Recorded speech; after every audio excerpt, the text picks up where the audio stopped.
Welcome. This is Triaging Time, and I'm your host, Dan Luna. Today's guest, we have Professor Skerker, which I'm really excited for. Michael Skerker is an associate professor in the Leadership, Ethics, and Law Department at the U.S. Naval Academy. His academic interests include professional ethics, just war theory, moral pluralism, theological ethics, and militant jihadism. Publications include articles and chapters on ethics and asymmetric war, collective responsibility, police ethics, intelligence ethics, and the book on ethics of interrogation. His most recent book, The Moral Status of Combatants, A New Theory, explores the moral status of fighting in unjust wars. This will be released in a few weeks. The manuscript won the 2013 Charles Sharp Memorial Prize for Best Unpublished Work on Military Ethics. Professor Skerker is also the co-editor of Military Virtues, which I happen to contribute a small section in there. Sir, welcome to the show. Thank you. Thank you for having me. So, per tradition on this show, we kick off with a lighthearted question of life, leadership, volatility, and trauma. If we only had a few minutes with you, what advice would you share with us? Thank you, Dan. Thank you for the question. Thank you for having me. The way I hear that question, you're basically asking me what little kernel of wisdom is the most important thing in all of life to communicate. Yes, sir. I've studied moral philosophy for 20 years. And for me, the most impactful nugget, the most impactful principle of anything I've learned for actual living is something that was taught by the ancient Stoic philosophers, folks who lived in ancient Greece and ancient Rome. And the essence of their moral thought was this, that you have but one decision to make every day, every moment before you act. And that decision is this, is what's happening to me in my control, or is it not in my control? And if it's one of those many things that's not completely in your control, the Stoics say you must divorce your emotions and expectations from it. Now let me try to unpack that. We live in a society, it's true of many societies, but maybe more so in America than anywhere else, where people orient their lives through the acquisition of outcomes, through the pursuit of goals. I want to be CEO. I want to have my own business. I want to be a millionaire. I want to have a big house in a certain suburb. I want to be married to, or at least sleeping with someone really, really hot. Some outcome. And they orient their lives towards that. And the Stoics say that is moronic. Because you can't guarantee you'll achieve any particular goal. You can work towards it, but you can never guarantee that you're going to win the race, that the stock market's going up or down, that you get the promotion, that you make rank, that the person you love loves you back. All those things are not completely in your control. So if you invest all your emotions in those outcomes that are outside of your control, you're constantly going to be unhappy and restless for three reasons. That you will, in pursuing these outcomes, make bad decisions, step on people, do terrible things because you're just focused on that outcome and you think the ends justify the means. And you'll be made unhappy because you're doing bad things and making people mad at you. Two, you might eventually get what you want, and you find out it's not what you thought it was going to be. You know, you get that big house, you get the Escalade, you get the lovely wife, and you're walking around your mansion wondering, why am I not happy? Why am I chugging antidepressants with vodka every night? What's missing? I got the stuff. And third, part of the reason is that once you get that stuff, it wasn't fulfilling. The pursuit wasn't fulfilling. Because once you get it, you're constantly restless. You're married to someone beautiful. Well, there's always someone out there better looking. You've made $1 million. Well, you could make 2 million or 3 million or 4 million. You got the new iPhone. Well, heck, there's a new one coming out next year. And so if you orient your life around externals like that, you're going to constantly be looking over your shoulder, constantly restless, never satisfied with what you have. So the Stoics say, look, that's the recipe for misery. Rather, if you focus on the means rather than the ends, the process rather than the consequence, in short, if you focus on what's in your control, your thoughts, your words, your actions, you can always be happy, or at least serene, because you can always control how you behave towards other people. You can always control how you react to things. So I tell this to my students, you run in a race, you want to win, you can't always control that. Sometimes the other person's faster than you. But you can ask yourself, after coming in third, did I do the best I could? Was there anything I could have done better in training? And if the answer is no, I did everything I could, then you can be satisfied with that, because that's in your control. If you apply for a job and you don't get it, same thing. Did I do everything I could do to prep? If no, well, you can go back and fix yourself, get better. But if you did everything you can, there's nothing to feel ashamed about, because it's ultimately the boss decides who gets promotion, not you. That's my kernel of wisdom. I love it. And there is actually a lot of kernels of wisdom in there. So Subkernels. What's that? Subkernels. Subkernels, that's right. So you said something at the end. You started tied in with sports, which I absolutely loved, and I think it's a great connection, because whether somebody has a background in philosophy or this is their first time hearing about Stoicism, I think a lot of us can look at sports. So the sports analogy of typically what I share is, hey, a win shows up differently. Like not all the value is getting your hand raised or getting something around your neck. Because exactly what you said, you can't necessarily control that. So when you step on the mat or jump in the pool or run on the track, what are those things that you are able to control and now recognize those as the win? Yeah. So regardless of place, there's more value to capture that you have control of. And what I've noticed specific in sports is so much of that value is being missed because all the focus is just on being first. Mm-hmm. What's your thoughts on that? Absolutely. So think about this. So you're a wrestler. If you enjoy wrestling and enjoy the process of wrestling, and you can come away from every match feeling like a winner because you got to do what you love, and you can think about, okay, I made that move and he responded this way and I responded that way and I moved here. Oh, I could have done that a little bit better. You're totally focused on the process. And so even if, let's say, you're leading on points at the very last minute, the guy flips you and he wins, even though you were kind of winning throughout the whole match, you can think, I did a really good job. And it was just I just got a little overbalanced at the end and he was able to win. But still, I felt great. I'll tell you, actually, I wrestled when I was a freshman in high school, and I wasn't good. I was just my first year. I wasn't very athletic, but I got better as the season went on. And we went to a tournament at the end of the season, and I placed second. I won 3 matches to get to the final round, and then I was wrestling against a peer of mine, one of my classmates, and he was a bit better than me and won, and I just felt great because I was so thrilled at having made it that far and done a good job. I kind of felt like by making it to the finals, I had already won, and whether my friend Josh or I won, it was kind of immaterial. It was just kind of a technicality, and he was kind of shocked at that. Mm-hmm. Like, how can you have that attitude? I thought, no, man, this is great. I've come a long way. I'm proud of myself. What I've noticed with that too is that real collaboration.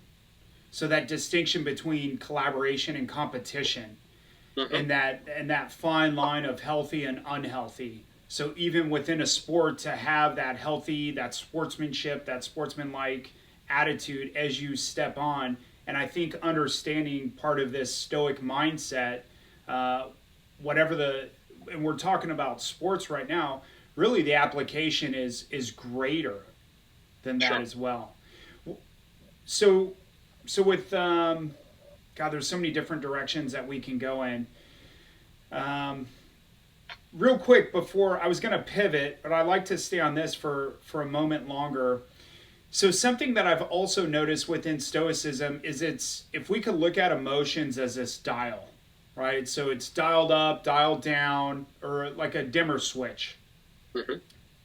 When the topic of emotions come up, people tend to put them in one of two categories in their mind. They're either off, and they even use the word stoic, like there's zero emotion, or it's the opposite. It's like full blast all the way on, and it's like, well, there's time and place, there's a spectrum of it, there's an appropriate place. What, or have you not seen any misunderstandings with the use of emotion in regards to Stoicism? Sure. So the notion is that with the Stoics is that everything should be guided by reason. That reason is what makes humans special. And so emotion should also be guided by reason. And so our behavior should largely be determined by the role we play in life. So if you're a soldier, you have a certain way you're supposed to behave as a soldier. If you're an EMT, if you're a doctor, there's certain professional obligations you have. And emotions are part of that. So for example, we've all been to a doctor who may be very professionally competent, but is a jerk and is arrogant and makes you feel bad as he's poking you and prodding you, that he might think, well, emotions aren't part of my job. I just need to know about diseases and morbidity and things like that. But emotions are part of the job because you're dealing with human patients. And so he ought to think, okay, I need to go diagnose my patient. I need to poke him and prod him and get his blood. But I also need to talk to him in an empathetic way because my patient is clearly nervous about what's happening or is uncomfortable because he's had to undress or something like that.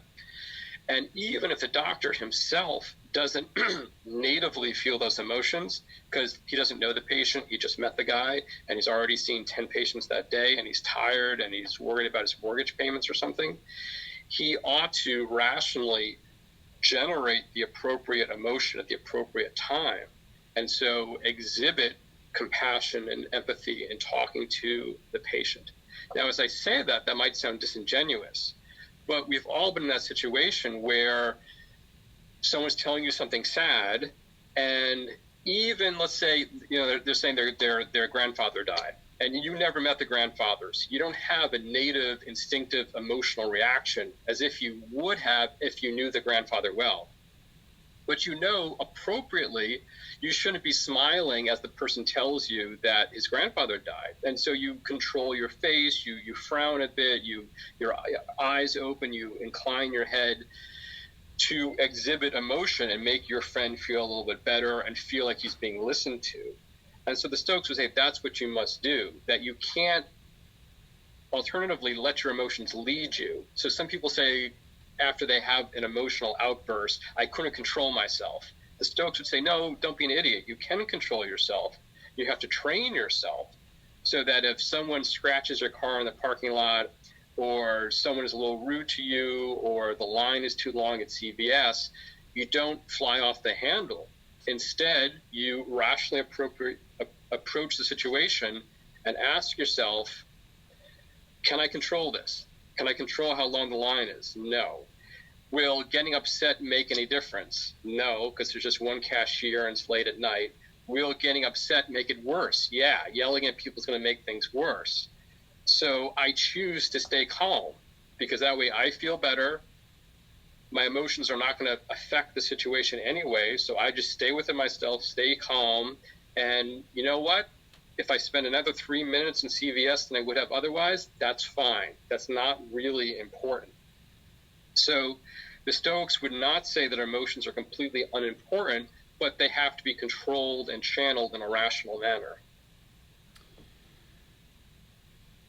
So what I'm hearing on some of these things is we've talked about mindset. So this word I've seen gets thrown around, and mindset, essentially, like how I use it is, I've gotten this through other mentors as well, is essentially our pattern of thought or how we think about something.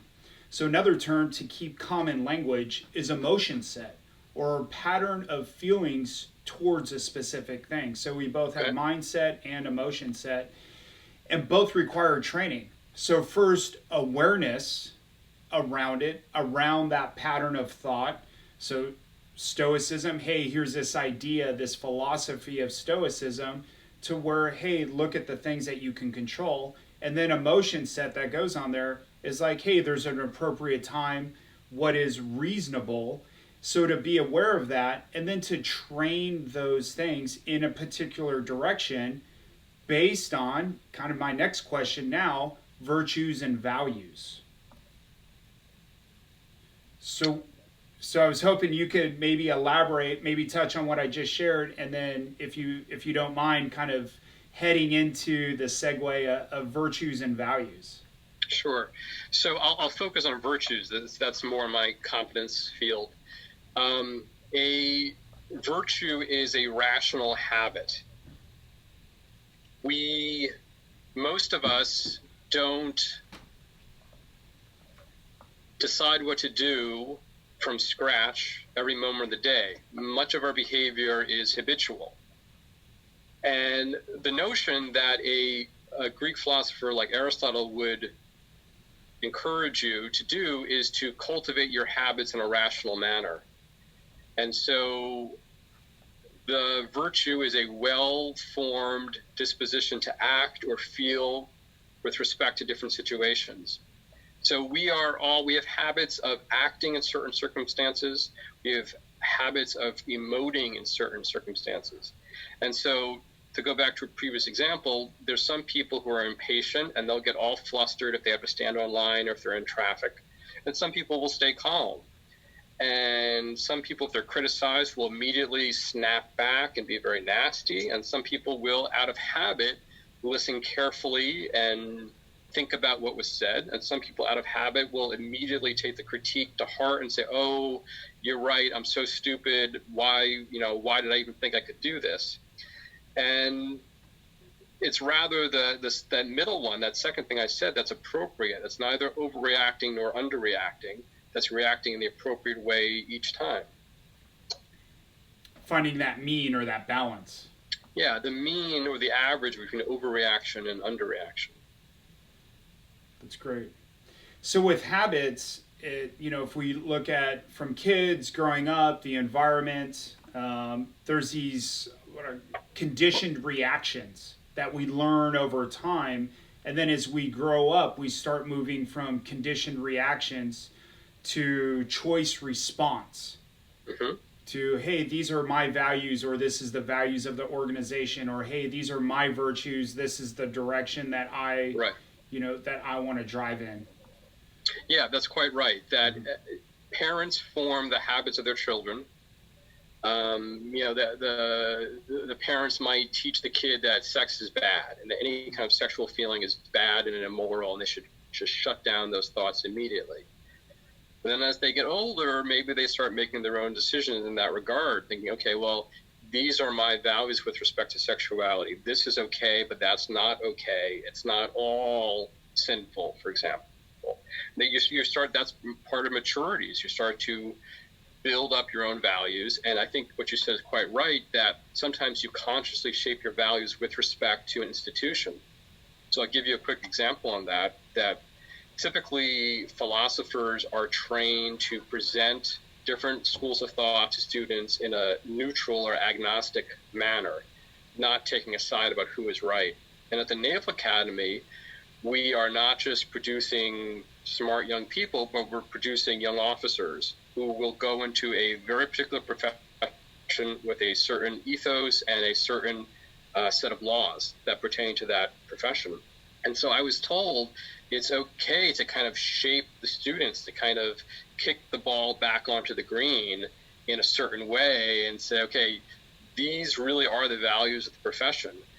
This school of thought over here has some good ideas to it, but it doesn't really work in the naval profession. And so as an adult, you start to conform that way. And so now I'm a lot more comfortable taking a stand with my students, and I hope they start taking stands with respect to the ethos of the Navy. And you definitely touch on some hot topics, so talking about interrogation, just war, ethics, both on the battlefield and even here, with police. So is there, what are those big takeaways that you've learned that can maybe parallel multiple fields, or are they just totally different?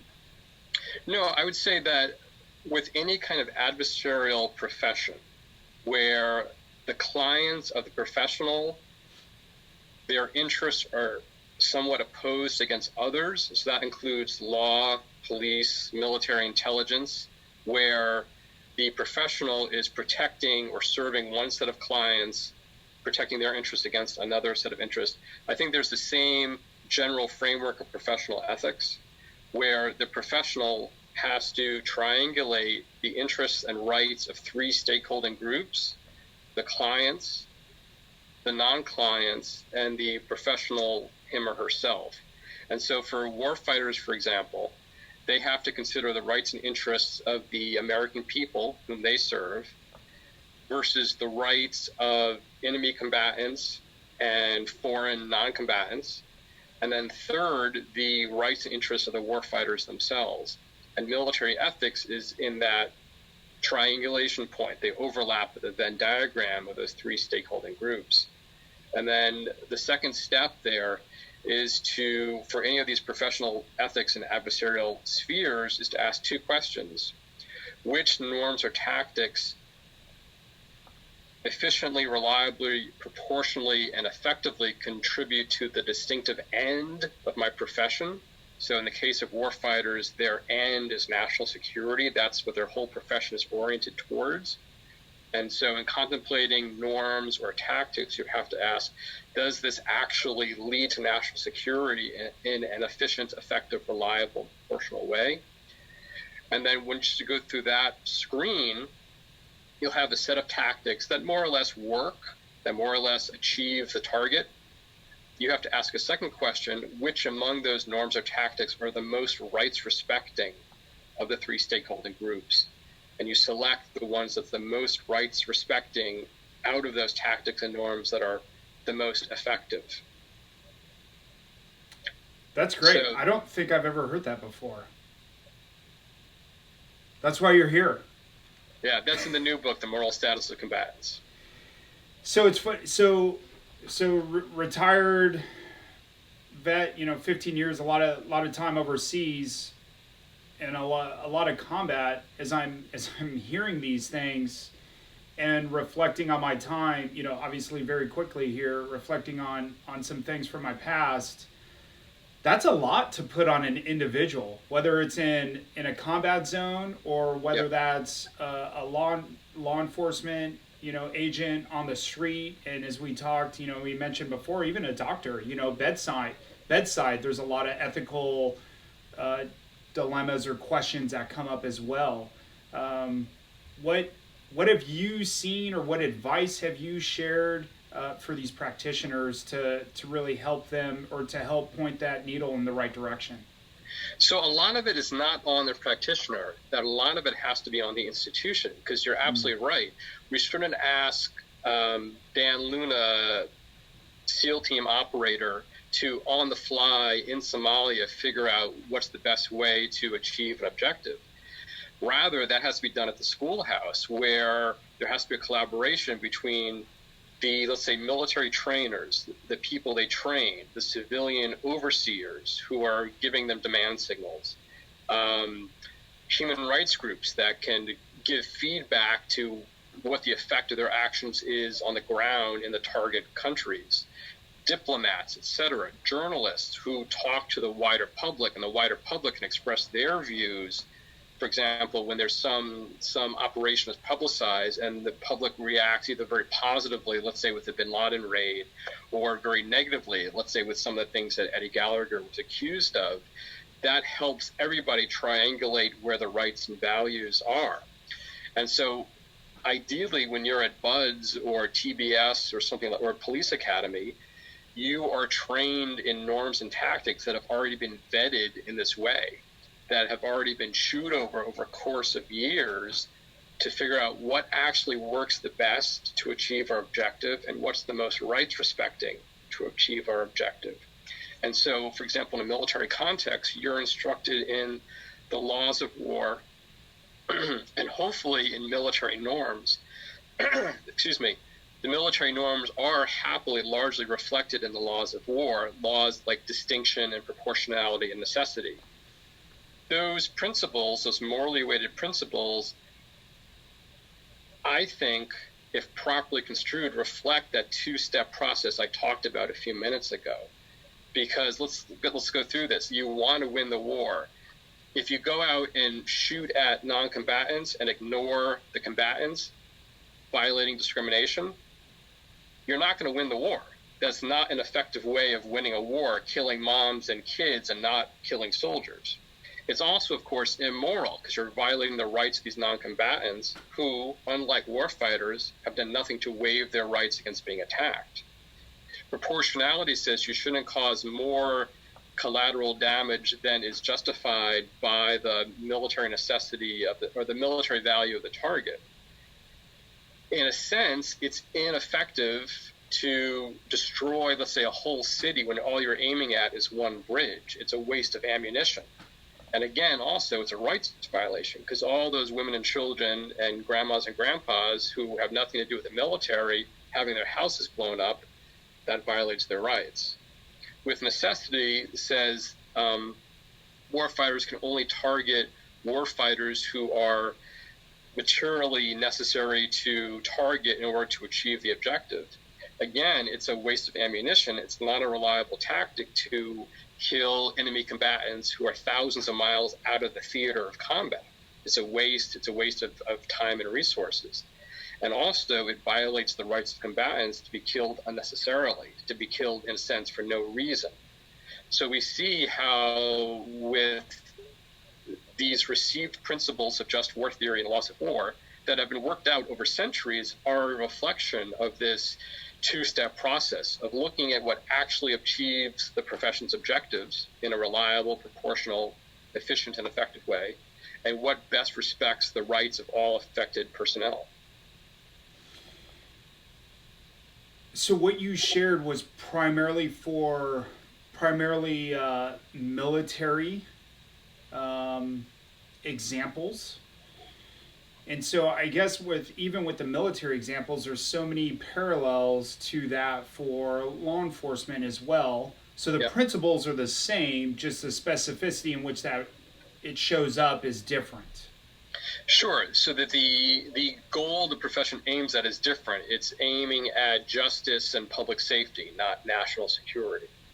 But you can go through the same thing. Certainly that's what I was thinking about watching the video of George Floyd's murder and the reactions to it.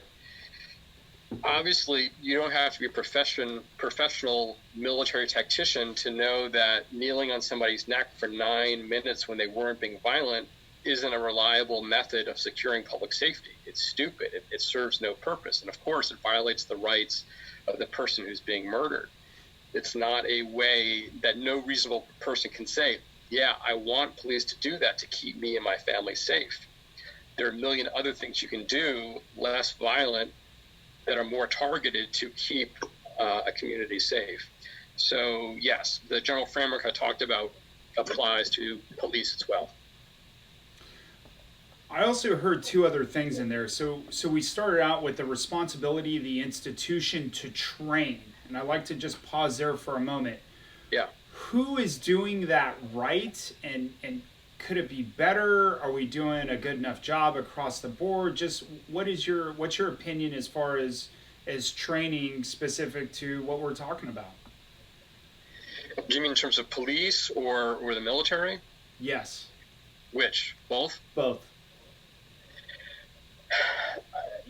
I can only answer in an anecdotal fashion. So, for example, I work a good bit with the LAPD, and so I'm a little more familiar with their training than other institutions. And I've been pleasantly, maybe I shouldn't say that. I'm pleased with what I've seen. LAPD in particular, over the years, our mutual lifetimes, does not have a great reputation for community relations. Mm-hmm. And the people I've talked to seem to get it, that they really have reformed a lot in terms of use of force, in terms of coercive tactics. My specialization is with respect to interrogation. And so, for example, LAPD, they don't certainly don't use force. They don't threaten people. They don't yell at people. They don't lie to people. They don't misrepresent the extent of evidence. These are all ploys used in the past. And at least if my contacts are to believe, it's just not done anymore.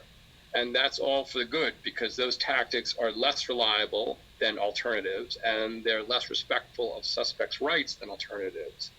And so one would need to go case by case and look at what particular departments or militaries are doing. But let me put it this way. The questions to ask are the tactics we're using in my department, are they best practices? There's literature out there. There are professionals out there who train professionals. Is what we're doing, is it clinically validated? Are there studies that validate what we're doing, or did some contractor talk a good game over lunch with the chief of police? Mm-hmm. And that's why we're getting this training versus some other training.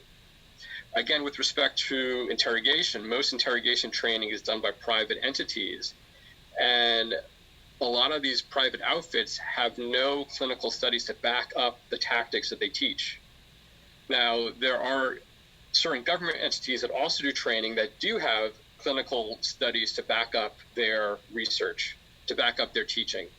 Clearly, you want to go with the people who've done research and can point and say, look, this achieves 13% better narrative responses in interrogation. This has a 20% more reliability shown in these studies. So you have to be suspicious if the stuff you're being trained on has never been tested, if it's just conventional wisdom or just kind of customary technique, or just, again, it was a matter of lobbying. Some contractor won the bid through persuasion. You have to ask a lot of questions. Also, what effect is it having? Are your tactics constantly bothering people in the community? Are people constantly complaining about, let's say, the amount of force that you or your colleagues were trained to use? 3, what's your success level? We're talking about police. What's your clearance level? Are you 20% behind the departments in comparable cities? What's the outcome? How often are there police-involved shootings? How often are there police-involved shootings of unarmed people? For example, the Albuquerque Police Department has a terrible reputation of shooting unarmed people, particularly mentally disturbed people, whereas some departments are very good at dealing with emotionally disturbed people. So this is not a case where you just throw up your hands and say, hey, we're doing the best we can. You need to engage in a scientific approach and do some comparisons and look at what other departments are doing and look at those different thresholds, those different measurable criteria, and to assess how we're doing. And it almost seems like we're going full circle now, moving from institution back onto the individual. So to have that training from the institution that you were just speaking on, and then to not just get the class, so to move from knowing to doing. Like, oh, I got this great class, or I read this book, or I heard this lecture. Hey, that's great. What are you doing with it? So how are you implementing it? And it almost seems like we now go back to part of that Stoic philosophy, that Stoic mindset, both in how to think about it and then also how to feel about it. That goes without saying that you can get training, and if you decide, you know what, I'm just not going to do that, well, then the training was worthless. So you need good training, and then you need 2 other things. You need to have a good character so that you can actually control yourself, discipline yourself to adhere to that training, and to think about that training so that you can also see in a moment, okay, this training in general is good, but it's going to lead to a bad consequence in this moment. And so here's a time when I can principally refuse to adhere to training and then defend my decision later, or go back to the trainers and say, you know what, this part that you told us to do, it's not working. We need to fix this part. And then 3, what you need is a system of accountability in the institution. So ideally, all the people working for your department will be people of good character who correctly adhere to the training, who control their temper, control their impulses, and adhere to their professional values. But then you need that system of accountability to fix it if they don't. And so, for example, with what happened in Minneapolis, apparently there was a rule saying that peers must speak up if they see their partner breaking a rule. And the 3 officers involved in the killing of George Floyd who didn't actually directly kill him were all brought up on charges as well as being fired because they failed in their duty in that respect. They failed to intervene and they failed to speak up, even though they just saw an innocent man get murdered. So you need a system of accountability that holds people to account, that punishes them if they fail to adhere to their proper training.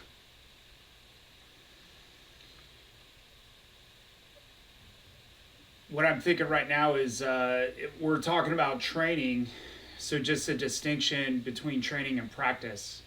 So we're always practicing something. So when I'm working with clients, we're typically focused on just a couple of things, on whatever their priorities are, but focusing on that practice. So this idea of, how we're sitting, how we're listening, how we're speaking, how we're thinking. So it can almost be overwhelming. So to just take these things, focus it, hey, what's the most important, or what is that thing that I need to practice, or hey, I've received this training and now I need to implement this practice in my everyday life. Do you have any thoughts on that, or things that you've seen or worked with individuals in regards to their own personal practice?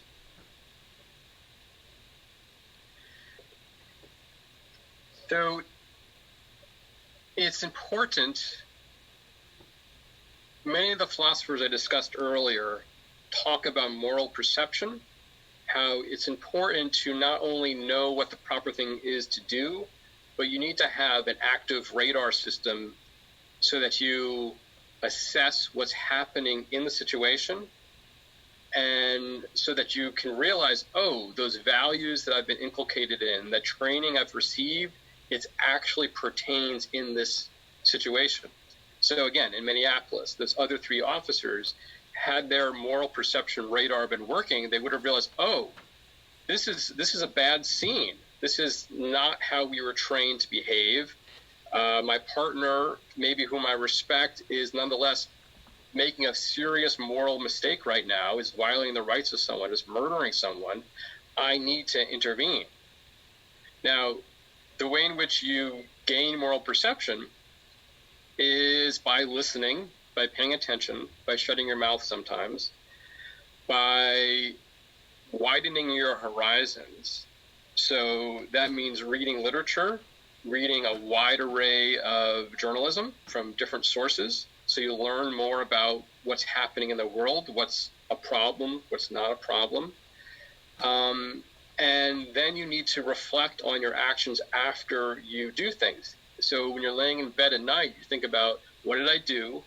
What could I have done better? Did I miss anything?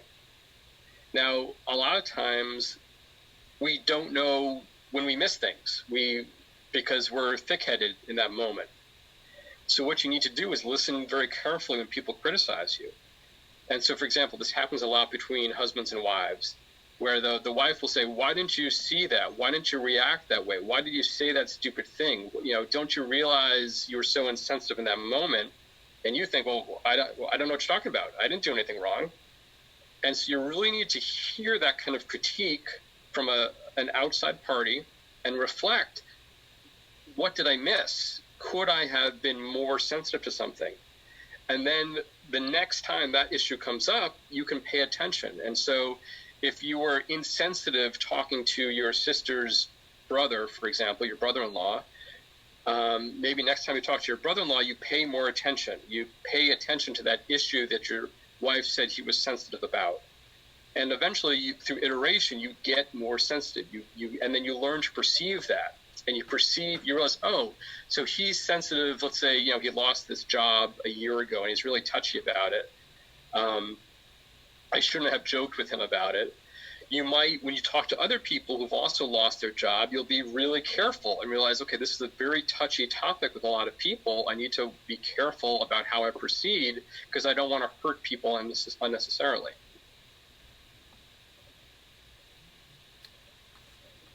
I heard I like two kind of little quotes that came up in my mind. One was a complaint is an unspoken request. Yeah, okay, I like that. And I thought that was really clever. And then the other thing with going along with what you said is one of my favorite. Repetition is the father of learning. Yes. So part of just teasing out those distinction of how we're thinking about something, how we're feeling about something. You know, I don't want to go into like sensing and intuition, but like just start noticing is typically what I share when I'm working with folks. It's like, hey, just start noticing. And the importance of noticing, you know, whether it's your thoughts or your feelings, even your body. So to go with the same thing, body set, how we move, that pattern of movement towards something. Hey, as soon as this emotion shows up, my body starts doing something. So the father of learning, and then practice makes permanent was kind of the other thing. So just little quick summaries of those things of those reminders of like, hey, practice makes permanent, repetition is the father of learning, and a complaint is an unspoken request. So just the power of listening. That was really great. Thank you, sir. I'm looking at the clock right now, and I want to make sure I give you enough time for this final question. So as our time starts to come to a close, is there anything that we haven't covered that you would like to cover, or that you think is also important? Give me a more specific question, Dan, because we haven't covered a lot of stuff. I guess I'm thinking back on we've had so many great conversations, and the clock's ticking. I'm thinking about consumerism. I'm thinking about violence. I'm thinking about just war. So those are kind of the top three things that I'm sitting on. And I guess I'm just curious if there's something, knowing the audience and the platform that Sure. This is for, is there something that you're like, man, I wish I would have said this, or I think this is also important? Sure. So, one of the themes of this series on your YouTube channel is resilience, and resilience to what occurs when you experience violent actions and you perpetrate violent actions. And I'd like to tie that into the Stoic idea I opened the hour with, that as we both know, one of the drivers of PTSD and moral injury is the sense, well, there are two ideas. That one, I could have done better. I did something I'm ashamed of. And folks who are dealing with PTSD or moral injury get stuck in that cycle of regret and self-abuse and self-condemnation, that I did something terrible, therefore I'm a terrible person. Therefore I need to stay away from other people. And two, another driver of PTSD and moral injury is the misperception that a person acted wrongly. So I'm a warfighter, my unit mate was killed, and I have in my head, there must have been something I could have done to have saved him, even though objectively nothing was to be done. The person was, doing everything correctly. I was doing everything correctly, and there was nothing I could have done. And so let's go back to the adage of you focus on the things you can control, and the things you can't control, you divorce your emotions from those things. If that is your driving ethos, your driving principle, you're going to focus very carefully on your moral behavior, because you can always control what you think, what you do, and what you say, how you treat other people. That's what's primarily in your control. And so the good Stoic is someone who's very morally scrupulous, very careful about adhering to his or her duty. And so the Stoic warrior is someone who is less likely to commit a war crime, because he or she is going to be very careful about doing the right thing, about adhering to his or training, adhering to the law of war, about making good decisions, about controlling his emotions, controlling his anger, controlling his bloodlust, doing the right thing at all times. So he's less likely to be in that situation where he does something he regrets. Second, if, as is sometimes inevitable, something bad happens on your watch that you really weren't in control of, the Stoic is going to better be able to move past that incident. because he won't unrealistically beat himself up over something he couldn't have control. He will instead realize retrospectively, okay, that was not in my control, that my partner, Murphy, he was over there. There was nothing I could have done to have saved him. I did everything according to the book. He did everything according to the book. It just wasn't his day. Maybe the intel was bad and the enemy wasn't in a place we thought they were going to be. And the Stoic is going to be able to rationally look at what was done, what wasn't done, and say, okay, I did nothing wrong. I really did nothing wrong. There's nothing I could have done better. Bad things happen sometimes, and I need to cut my emotions away from that so that people live, people die. Warriors live and die sometimes sooner than lay people. So Murphy died sooner than he would have had he not been a soldier, but he embraced this lifestyle. He was doing what he loved. He was serving his country. He died a noble death. We can celebrate him. We can take care of his family. But there's no point in destroying myself emotionally for something I didn't do wrong and I couldn't have done any differently. Man, there's so much in that one. A lot of subkernels in that one.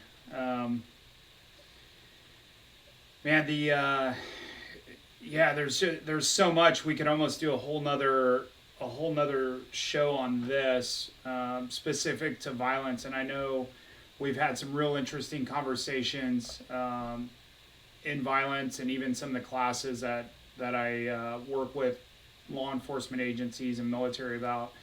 So just really changing the language around violence. So I call it transition 1. So there's this, we often focus on transition 2. So transition 2 is where that warfighter's moving back into society. So kind of what we're looking about with vets right now. Hey, there's this veteran, they're transitioned back into society. They have PTSD, they have abuse, they have addiction, they have these things. Hey, we need to help them and move back to a place of resilience, a place of wholeness or aliveness. So to try and get them back to where now they can be an active member of society, where they have this sense of aliveness, and work through moral injury and moral scarring. Some of the work that I've talked to you about is what I refer to as transition 1. So really with either midshipmen or somebody in a police academy that's now moving from society into a potentially violent realm that they may not have a relationship with. So the language shifts within that culture. Also the mindset shifts. So how we think about something in regards to, hey, maybe in normal society, violence is bad, but now if I join the military, that's actually awarded, literally awarded. Right. So now there needs to be a deeper understanding of the culture and the deeds that are going to be done. And I think because the language continues and stays the same of violence is bad, there now becomes this internal struggle and this misunderstanding of like, no, violence is just a tool. It's a function. It's necessary wherever you sit on the morality spectrum of it. But now understand that even if I'm a supply person or a drone operator, or, hey, I'm just controlling the ship if there's missiles being launched, you are now supporting or participating in acts of violence. So now to change the language, I think better understands the culture, which now better understands the deed. So all these things kind of interconnect to then reduce trauma on the back end, right? So that moral scarring, that moral injury. So to have a better understanding of it, to now what's trauma oversimplified is really unprocessed emotions. It's these emotions that are held inside, literally bottled up, and you hear all this different figurative language of swallow it, or, hey, just push it back down inside. Right. That may work for a moment. However, what happens on the inside will show up on the outside. So then these emotions leak, or they show up in other ways, typically unhealthy ways in somebody's life. So thank you for sharing that. I'm looking at the time. I'm trying to honor the time commitment that I've set for you. This was awesome. Do you have any final thoughts before we go? We'll have to do a sequel someday. I love it. Absolutely. 100%. Sir, thank you so much for being here. My pleasure. Thank you. Thank you for joining us. If you know someone who could get something out of this conversation, please share this video with them. And of course, it helps like and subscribe and do all the other YouTube stuff. I appreciate it. And it's great really for the community just to share this information. And there's so many powerful guests like Professor Skerker heard today. So thanks again, sir. Thank you folks for supporting this show. And remember, you don't manage time, you manage yourself, and leadership starts with you. Thank you.